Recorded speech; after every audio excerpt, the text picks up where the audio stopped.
Well, I want to turn to President Obama. He wants business people to know his administration is on their side. Juliana Goldman sat down with the president earlier this week, and she's at the White House with the latest on her interview. Juliana.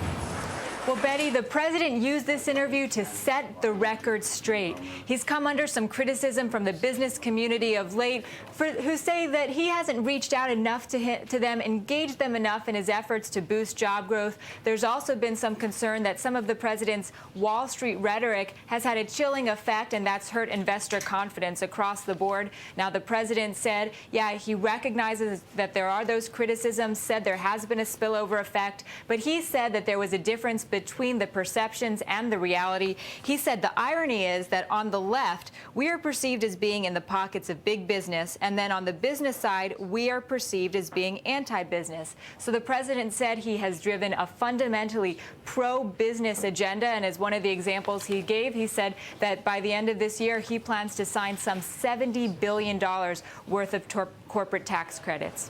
What do you have to say about trade? Well, we asked him about some of the pending free trade agreements, South Korea, Panama, Colombia. He said that he'd like to push for those this year, but he was non-committal. He was a little more committal on China, Betty. The president said that his goal for this year is to get China to recognize that it is in their interest to float their currency, to get the currency peg off of the dollar. The president said that that's obviously not an easy task, and it would be a bumpy road ahead.